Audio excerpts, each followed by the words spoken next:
bagi ibu hamil dari trimester 1 sampai trimester 3. Saya Nadine Fitri Ramadhani, saya akan menjelaskan mengenai gizi seimbang untuk ibu nifas. Saya Irisma Lustari, di sini saya akan menjelaskan mengenai gizi seimbang pada bayi baru lahir dan juga bayi. Saya Indi Hanifa, di sini saya akan menjelaskan mengenai edukasi tentang kebutuhan gizi pada balita di mana umur dari 1 tahun sampai 5 tahun. Saya Reva Rianti, di sini saya akan menjelaskan atau mengedukasikan mengenai gizi anak prasekolah. Ikutin kami ya, dadah! Pemenuhan gizi seimbang untuk ibu hamil. Selama kehamilan, ibu memerlukan energi tambahan. Mengapa sih pada masa kehamilan ibu memerlukan energi tambahan? Karena pada masa kehamilan, ibu bukan hanya memberikan energi untuk dirinya sendiri, melainkan juga untuk janin yang ada di kandungannya. Kebutuhan gizi pada ibu nifas akan meningkat sebesar 25% karena untuk ibu nifas memproduksi ASI dan juga karena untuk kebutuhan cairan yang lebih besar 3 kali lipat daripada biasanya. Nah, kebutuhan gizi pada bayi baru lahir itu hanya membutuhkan ASI saja atau air susu ibu. Karena bayi baru lahir itu tidak membutuhkan makanan padat. Jadi karena kebutuhan gizi mereka sepenuhnya dipenuhi melalui ASI atau air susu ibu. Nah, ASI itu sudah mengandung nutrisi yang sudah cukup untuk bayi baru lahir, yaitu termasuk karbohidrat, lemak, mineral, dan juga vitamin. Kemudian ASI juga mengandung antibodi yang memberikan perlindungan dari infeksi dan mendukung sistem kekebalan tubuh. Nah, selanjutnya itu ada tips pemberian gizi pada bayi. Yang pertama, gunakan bahan makanan yang segar dan juga alami, hindari gula dan garam selama 1 tahun, jaga kebersihan makanan dan alat makan, perhatikan tanda alergi makanan seperti ruam, kemudian diare dan juga muntah. Dan terakhir, pantau pertumbuhan bayi dengan KNS atau kartu menunggu sehat. Selanjutnya ada kebutuhan gizi pada masa balita. Nah, apa sih masa balita itu? Masa balita merupakan masa emas di mana pertumbuhan dan perkembangan fisik sangat cepat. Nah, umur berapa sih anak balita itu? Ada yang tahu nggak nih? Nah, umur anak balita 1 sampai 5 tahun.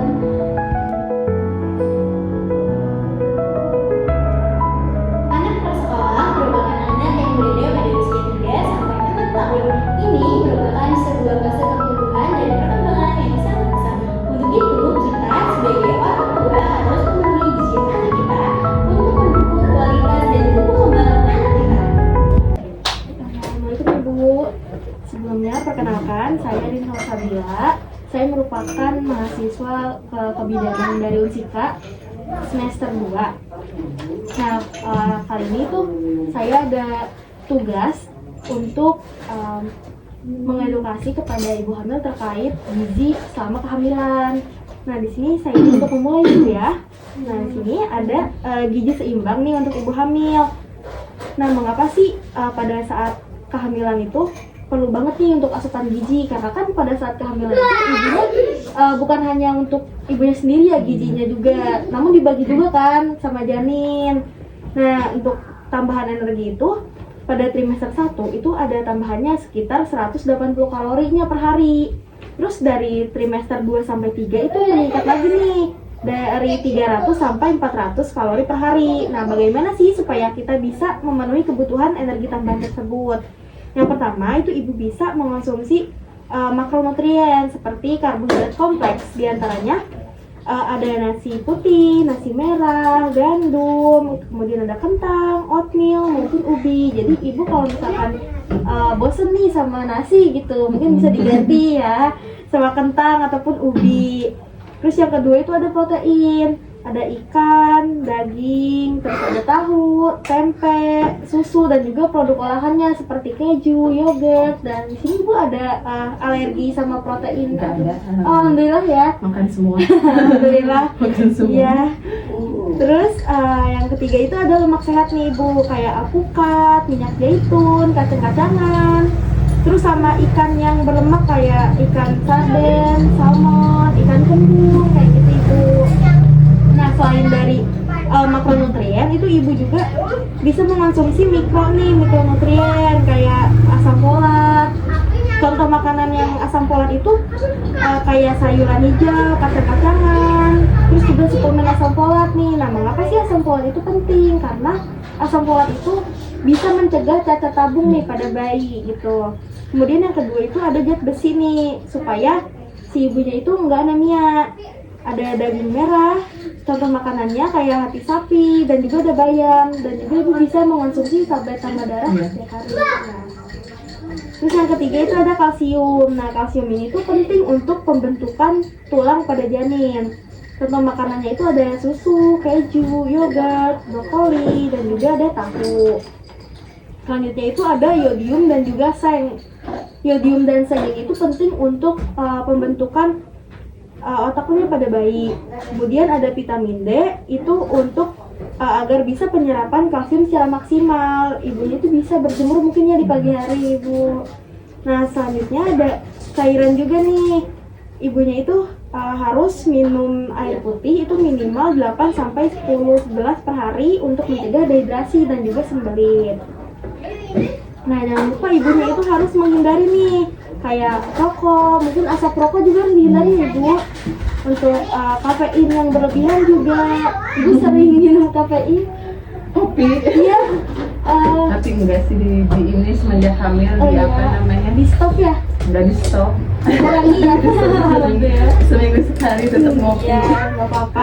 Asalkan jangan berlebihan ya, Ibu. Iya. Karena itu bisa mengganggu penyerapan dari zat besi itu.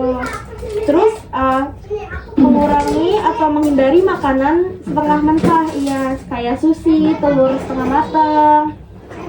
Nah, terus jangan lupa untuk cuci buah dan sayurnya yang bersih. Terus lauknya itu dimasak dengan matang, dan juga hindari gula, garam, dan juga lemak yang berlebih, dan juga minum air putih. Mungkin sekian ya, Bu. Makasih tipsnya ya, Bu dan. Sama-sama, semoga lancar terus sampai persalinan ya, Bu. Sehat ya. Oh, enggak ditanya. Ibu mau ada pertanyaan nggak? Ini nanya apa? Saya juga bingung nanya apa. Atau sudah cukup? Ya, terima kasih banyak ya. Sama-sama. Assalamualaikum warahmatullahi wabarakatuh. Waalaikumsalam warahmatullahi wabarakatuh. Ibu selamat siang sebelumnya. Iya, selamat siang. Oke, sebenarnya perkenalkan Ibu kami, saya Reva, kemudian rekan saya juga ini ada Ya. Indri Hanifah. Kita dari Universitas Nyawa Perbangsa Karawang. Dari program studi kebidanan sedang ada tugas kuliah untuk memberikan edukasi kepada ibu mengenai balita dan juga anak sekolah. Iya. Jadi saya izin untuk ditunjukkan ya Ibu. Iya, iya. Ya, sebelumnya saya boleh tahu dengan Ibu siapa? Dengan Ibu Mia. Oke, Ibu Mia. Boleh, kamu lanjut. Nah, baik Ibu, yang pertama saya Ibu Hanifah ingin memberi edukasi nih Bu terkait kebutuhan gizi pada balita. Ya. Nah, Ibu kalau boleh tahu tadi anaknya namanya siapa ya, Bu? Namanya Andaru, Umur berapa ya, Bu? umur 2 tahun. Oh, 2 tahun. Iya. Nah, pas banget ya, Bu ya. Jadi di sini saya membawakan poster nih, Bu, di mana isinya itu tentang kebutuhan gizi pada balita. Iya. Nah, dari tahun 2023 pada saat ini tuh emang lagi pada marak banget ya, Bu, kayak stunting pada balita. Ibu sebelumnya sudah tahu stunting belum, Ibu? Sudah. Sudah. Seliweran banget. Iya, ada di Posyandu. Oke, nah ada 21,5% Ibu sekarang. Terus juga sekarang itu pada anak balita rata-rata gizinya buruk akut Ibu.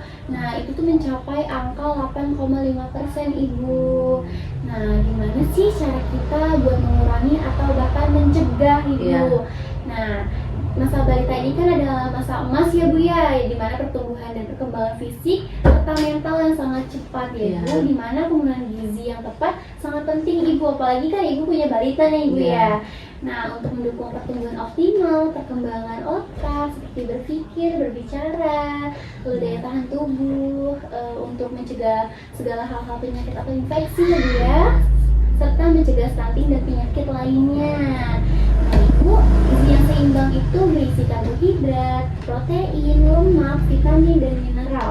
Iya. Nah, anak balita ini umur dari usia 1 sampai 5 tahun nih, kayak dedenya 2 tahun ya. Iya.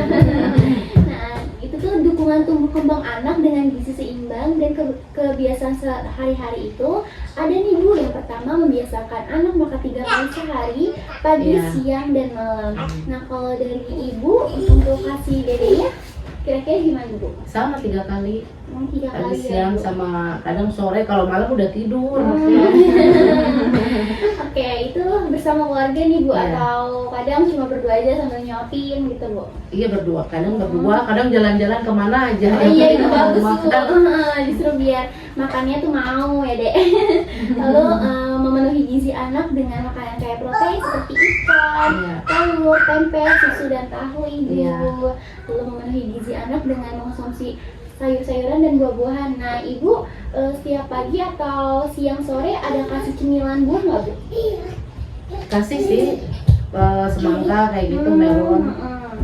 Oke, baik. Lalu membatasi anak mengkonsumsi makanan selingan yang terlalu manis, asin, Iya. dan berlemak nih. Dedenya suka makanan-makanan warung nggak nih? Iya, suka. Nah. Udah kebiasa, udah suka mau jajan, udah bisa jajan. Udah bisa jajan ya ke warung ya. Lalu juga nih harus memastikan dedenya minum air putih sesuai dengan kebutuhannya.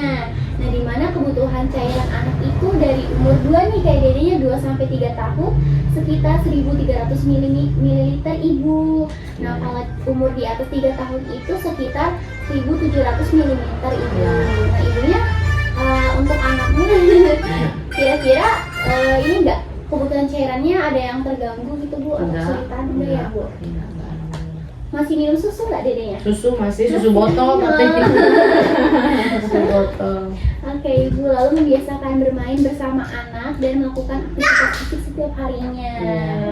Nah, ada contohnya juga nih Bu, contoh menu harian. Nah, di pagi hari kita bisa kasih nasi, telur, bayam, bahkan susu. Nah, tapi susunya diusahakan dihindari sebelum makan, takutnya nanti dedenya muntah mual gitu. Nah kan susu kan kayak padat juga ya Bu ya, diusahain 2-3 jam Ibu sebelum makan, atau enggak sesudah buat nanti camilannya. Lalu juga ada camilan juga bisa seperti buah-buahan nih buat dedenya, tapi diusahain kalau pagi ya Bu ya, kasih buahnya jangan yang asem-asem, yang manis-manis tuh Bu, takutnya nanti dedenya malah sakit perut. Lalu juga kalau siang hari bisa dengan nasi, ikan, sayur bening, dan air putih, ataupun sayur-sayur lainnya ya Bu ya. Lalu camilan sore juga bisa pakai bubur kacang hijau. Lalu malam hari juga nih bisa pakai nasi, tempe atau tahu, lalu tumis sayur ya.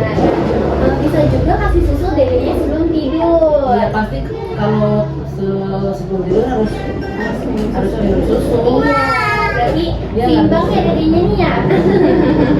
Nah Ibu juga harus tahu nih bahaya kurang gizi Ibu, dimana nanti ada penyebabnya. Yang pertama dari stunting. Stunting itu perkembangan yang lambat ya Ibu ya.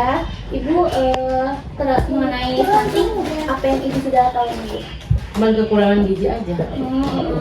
Oke Ibu, baik. Nah stunting ini juga misalkan dedenya misalkan ada yang mengalami stunting ya Bu ya, mungkin nanti seperti tinggi badannya juga terhambat Ibu, di mana kadang misalkan harusnya 100 cm, ini dedenya masih 85 cm, seperti itu Ibu. Lalu mudah terpapar penyakit juga nih Ibu kalau kurang gizi, seperti diare mungkin Ibu, batuk, pilek, flu, lalu keterlambatan bicara dan motorik Ibu. Nah kadang yang seharusnya dedenya itu udah bisa ngomong sederhana nih, misalnya masih usia 1 tahun tapi ini belum bisa. Lalu yang seharusnya udah bisa jalan tapi malah belum bisa, masih gak mau, malah bahkan gak mau jalan. Kadang tuh banyak Bu yang seperti itu. Lalu juga gangguan belajar saat besar nanti, mungkin nanti jadi gak fokus dedenya belajar, terus juga mungkin jadi menghambat nilai-nilainya yang rendah seperti itu Ibu. Untuk saat ini nutrisi ibunya dan gizi dedenya ini alhamdulillah lancar-lancar aja ya Bu, seimbang ya. Alhamdulillah, nggak ada masalah ya Bu? Nggak ada masalah. Baik, alhamdulillah ya Ibu. Mungkin dari saya terkait kebutuhan gizi pada balita cukup sekian. Nanti akan dilanjutkan rekan saya mengenai kebutuhan gizi anak prasekolah. Terima kasih Bu. Mungkin saya izin menambahkan tadi Iya. terkait gizi balita. Lalu sikut selanjutnya itu yang akan dihadapi anak, sebenarnya akan menghadapi anak prasekolah ya Ibu. Nah, Iya. mungkin terkait usia dari anak prasekolah itu ada di angka 3 sampai 6 tahun. Oh, iya. Oke, dan tadi kan dedenya tuh baru 2 tahun ya tahun. Ibu. Mungkin ini sebagai persiapan kita Iya. aja sebagai peran orang tua gitu kan. Sebelumnya kan mungkin Ibu sedikit banyak udah tahu ya terkait gizi seimbang. Tadi Iya. juga bahwa kita bisa simpulkan bahwa gizinya Dede itu cukup baik dan udah sangat baik juga gitu. Jadi mungkin untuk mempertahankan segi kualitas gizi itu kita bisa tahu apa aja yang bisa kita siapkan menghadapi anaknya yang akan menghadapi usia 3 Iya. sampai 6 tahun. Nah, sebelumnya kita perlu tahu juga bahwa gizi seimbang itu merupakan sebuah susunan di mana makanan harian yang mengandung zat gizi dalam jenis dan jumlah sesuai dengan kebutuhan tubuh dengan memperhatikan usia dan aktivitasnya. Gitu. Jadi kita memberikan gizi kepada anak kita tuh sesuai dengan usianya. Jadi nggak mungkin dedenya masih usia 2 tahun gitu, tapi tiba-tiba dikasih makanan orang dewasa gitu. Nah, tadi juga disebutkan terkait permasalahan gizi anak ya Ibu. Nah, di sini ada masalah 20% biasanya anak di usia 3 sampai 6 tahun tuh menghadapi kesulitan makan. Tapi kalau Dede mah tadi kayaknya enggak ya. Enggak, Alhamdulillah. Lancar ya Dede ya. Nah, mungkin terkait dari segi makanan tuh kita sebelumnya pernah mendengar mengenai pilar 4 sehat 5 sempurna. Iya. Nah, Ibu juga tahu pastinya ya terkait itu. Nah, sekarang tuh ternyata pilar tersebut udah enggak kita pakai lagi, diganti dengan nasi piringku Ibu. Oh iya. Ya. Nah, jadi apa aja sebetulnya yang harus kita siapkan kepada anak terkait makanannya tuh ada 1/2 piring itu sayuran dan buah-buahan seperti tadi yang disampaikan. Kurang lebih sama mungkin kayak harus ada bayamnya, sayur-sayuran seperti wortel, brokoli, kayak gitu. Kemudian juga ditambah dengan buah-buahan. Nah, sebelumnya ada pantangan buah yang nggak Dede suka atau mungkin suka semua? Paling yang asam-asam nggak suka. Sama itu alhamdulillah ya. Itu mudah sekali. Nah, jadi selanjutnya tuh ada 1/4 piring protein kayak ikan, telur. Tapi dedenya alhamdulillah masuk Suka semua. ikan. Oke, Ikan telur. alhamdulillah. Terus kemudian juga di sini ada 1/4 piring itu karbohidrat Iya. tentunya. Nah, dedenya takut sama nasi atau nasi? Enggak bisa. Ah. Enggak, maksudnya suka nasi. Oke, berarti nggak ada pantangan ya Ibu ya. Oke, selanjutnya ada mencukupi kebutuhan cairan juga, Iya. kayak 6 sampai 7 gelas per hari itu. Air putih mungkin bisa, tadi juga saya dengar dedenya tuh suka mengkonsumsi susu ya Iya. Ibu. Biasanya susu dikonsumsi sama dede itu berapa botol per harinya? 5 botol mah ada. Oke. Oke, mungkin sekarang bisa lebih membatasi mungkin ya Iya. dari susunya. Soalnya dia kalau nggak dikasih susu ngamuk. Oke, emang biasa gitu ya Nangis dia. kalau anak kecil.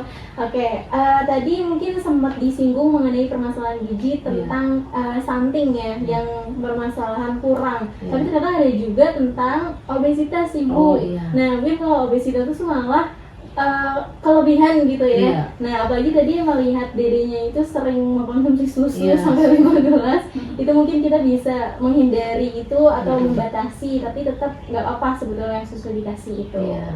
Oke. Jadi mungkin nanti kalau misalnya dedeknya minta mau susu, itu bisa diganti dengan camilan sehat seperti buah-buahan. Oh, iya. Jadi dipotong-potong kecil biar dedenya bisa makan sendiri, itu lebih bagus. Kemudian di sini bagaimana cara menghadapi kesulitan makan. Ini mungkin kita nggak tahu nanti setahun kemudian dedenya akan mempertahankan ke konsistenan terkait makannya dia atau justru malah menurun. Biasanya anak tuh semakin tumbuh semakin susah. Iya. Gitu. Nah, jadi yang pertama tuh porsi makan disesuaikan dengan kebutuhan anak. Porsi kecil aja nggak apa-apa, sedikit-sedikit asal dedenya sering gitu. Kemudian atur jadwal makan teratur. Kayak tadi mungkin kalau misalnya secara yang kami lihat itu dedenya udah teratur sekali dari Iya. makannya kayak pagi, siang, kemudian sore, Iya, sore. gitu. Kemudian divariasikan makanannya dengan yang menarik. Misalnya anak tuh akan makan kalau misalnya itu menarik. Nah, makanya anak-anak tuh lebih cenderung suka ke warung. Iya. Karena di sini banyak banget makanan yang bisa Gambar-gambar dipilih gitu. cicinya. Iya. Bahkan kalau misalnya minum susu pun biasanya pengennya ada gambarnya Iya. di botolnya tuh. Nah, kemudian di sini berikan makan sambil bermain di lingkungan sekitar atau dengan keluarga. Kayak tadi mungkin diajak jalan-jalan Iya, sambil jalan-jalan makan. sambil suapin. Itu bagus Ibu. Jadi biar Dede tuh memenuhi kebutuhannya. Tuh. Kemudian mungkin terkait makanan itu sebetulnya kalau misalnya dari melihat seusia Dede tuh udah cukup tinggal mempertahankan aja ya. Semoga aja nanti seberapa tahun lagi menginjak anak usia prasekolah tetap konsisten sama makanannya tuh justru enggak menurun gitu. Itu sih mungkin. Ada pertanyaan Ibu sejauh ini? Enggak sih, alhamdulillah anak saya udah mau semua sih. Oke. Anaknya ada berapa Ibu sekarang? Ada 4. Oh, alhamdulillah. Berarti udah banyak pengalaman ya. Iya. Oke, sedikit banyaknya mungkin udah melihat dari Iya. kakak-kakaknya sebelumnya. Oke, mungkin sekian Ibu yang bisa kami sampaikan. Terima kasih banyak Ibu Iya, iya. sudah meluangkan Terima kasih waktunya. banyak. Assalamualaikum Teteh. Sebelumnya mohon maaf mengganggu waktunya. Saya Anggisma dan teman saya Nabi Muhammad. Kami dari program studi dan juga kebidanan Universitas Universitas Karawang. Tujuan kami ke sini itu ingin memberikan edukasi terkait gizi seimbang pada nifas, baru lahir dan juga gizi pada bayi. Sebelumnya, apakah ada waktunya untuk diskusi? Baik, kalau begitu mungkin langsung saja. Sebelumnya Teh kan saya itu baru saja lewat universitas yang berapa bulan Hampir masuk ke 5. mungkin untuk sosialisasi saja ya, mulai dari kenapa sih kalau ibu nikah itu perlu untuk memperhatikan untuk kebutuhan gizinya. Nah, jadi kalau dalam ibu nikah itu kebutuhan gizinya meningkat sekitar 25%. Itu karena memproduksi ASI itu dalam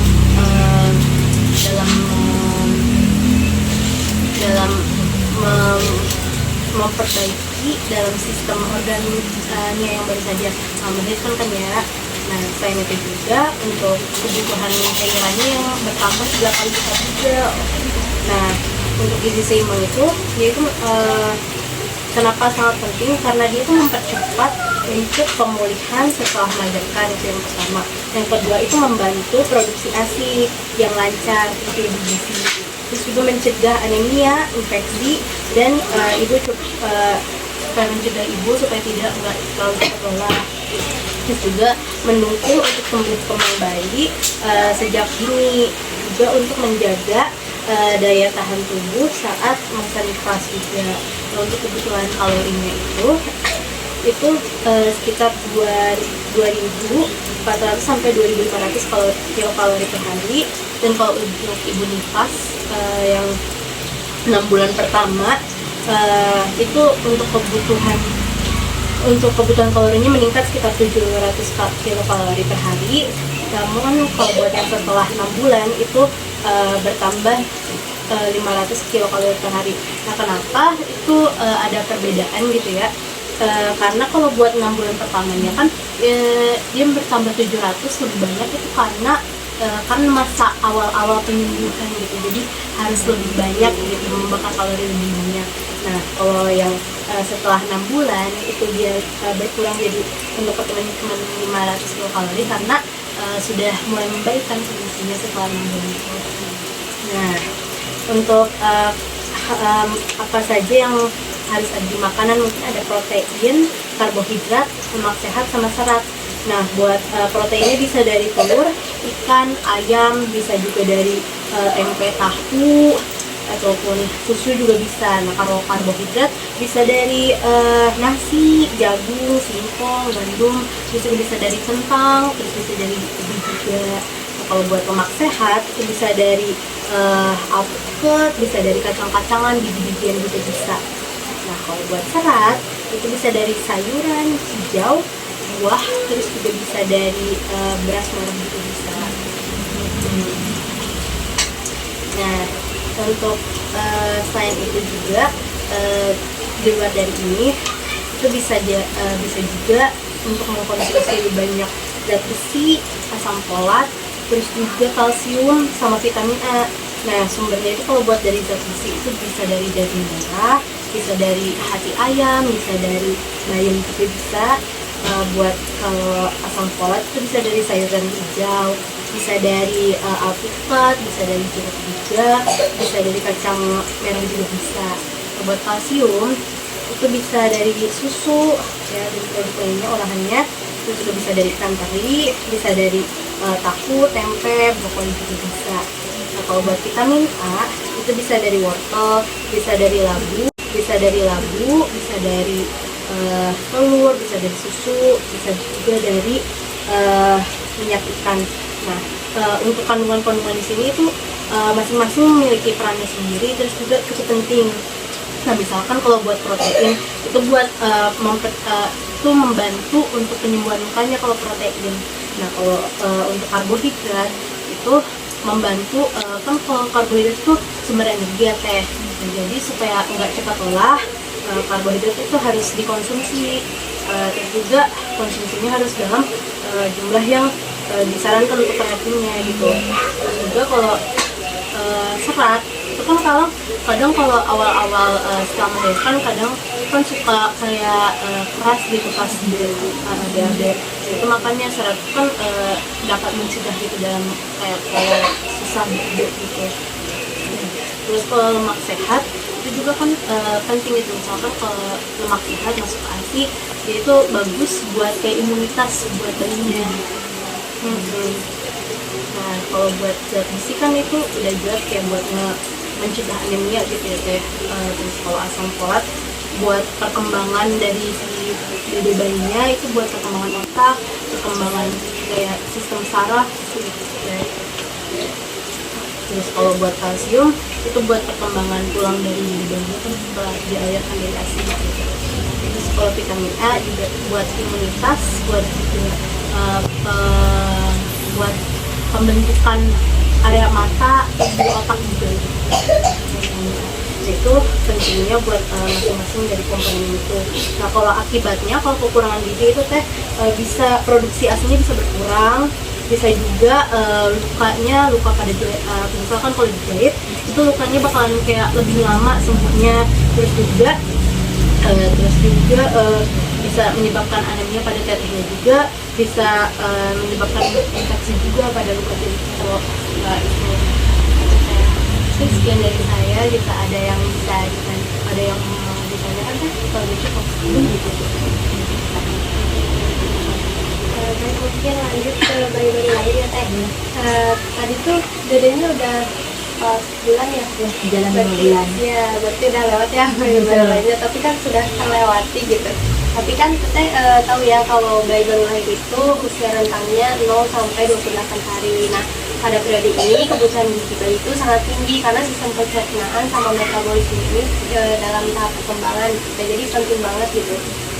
Terus untuk kebutuhan gizi bayi baru lahir ini gak membutuhkan makanan padat kayak emang orang dewasa gitu, pasti ya teh ya. Jadi cukup dikasih ASI aja kayak susu ibu, karena ASI kan udah mengandung semua nutrisi ya, mulai dari protein, karbohidrat, vitamin dan juga mineralnya. Nah, bisa diupayakan kalau memberikan ASI pada bayi itu ASI eksklusif itu selama 6 bulan ya teh ya, tanpa tambahan makanan apapun. Kemudian dilakukan juga pemantauan berat badan dan panjang badan bayi, karena untuk memastikan bahwa bayi itu mendapatkan gizi yang cukup atau tidak. Kemudian pemberian makanan pendamping ASI atau MPASI dapat dimulainya pas usia bayi itu 6 bulan. Nah, itu untuk melengkapi kebutuhan gizi bayi yang semakin meningkat. Kemudian nanti kalau yang satu lagi itu gizi pada bayi. Nah, mungkin yang bayi usia 0 sampai 6 bulan itu yang sekarang mungkin ya saya masih ini belum dikasih makan apa-apa kan ya, baru ASI aja dong ya. Nah, ASI bayi usia 0 sampai 6 bulan itu ya pastinya masih diberi ASI aja ya, tapi jangan pakai makan padat, kecuali kalau nanti usia bayinya udah 6 sampai 12 bulan atau 1 tahun. Nah, bisa diberikan MPASI dengan dan totalnya itu 700 sampai 800 kilokalori. Kemudian kebutuhan proteinnya juga kurang lebih 13 gram per hari. Kebutuhan zat besinya juga bisa kurang lebih 11 mikrogram, dan kebutuhan vitamin A-nya kurang lebih 400 mikrogram. Nah, kebutuhan zinc-nya juga kurang lebih 3 miligram. Nah, di sini ada panduan NPHCT. Nah, mulai umur 6 bulan kan yang diberikan NPHCT itu. Nah, kalau misalnya usia bayinya 6 sampai 8 bulan itu di makanannya bisa di teksturnya tuh lumat gitu. Nah, kalau udah 9 sampai 10 bulan itu bisa teksturnya cincang atau enggak halus kasar gitu. Nah, kemudian frekuensi makannya atau banyaknya makan itu sehari kalau masih 6 sampai 8 bulan bisa 2 sampai 3 kali makan ditambah 1 per bulan ya biasanya. Nah, kalau sudah 9 sampai 11 bulan bisa ditambah jumlah makan seharinya itu 3 sampai 4 kali dengan jumlah cemilan yang sama seperti tadi 1 per 2 cemilan. Gitu ya. Mungkin dari saya ada yang ingin tanyakan gitu. Ini kalau aku ini bicarainnya kan 6 bulan ya. Iya. Nah, aku tuh sempet galau, karena kan banyak lah ya di sosial media atau apapun yang ngasih makannya itu anak bayi di bawah 6 bulan. Nah, jadi kalau dari kakaknya sendiri yang udah diajarin sama dosennya ya berarti lebih baiknya memang pas di umur 6 bulan ya. Di bawah itu nggak boleh ya, sudah disarankan. Iya, karena apa ya, kan lambung bayi juga masih kecil. Kalau dikasih langsung makanan yang kayak walaupun tekstur lumat atau cincang itu ya ini gitu ya, sebelum sistem pencernaan yang ini kasih aja, karena kita udah mencakup nutrisi yang tadi kan iya, jadi nggak perlu tambahan makanan pada kecuali kalau udah bulan ke atas itu kan pasti kebutuhan nutrisinya semakin meningkat, jadi harus ditambah ya ada lagi teh yang ingin ditanyakan enggak? Mungkin itu aja teh yang mau saya sampaikan. Mohon maaf mengenai waktunya. Terima kasih juga udah meluangkan waktunya. Terima kasih. Sama-sama, terima kasih buat edukasinya.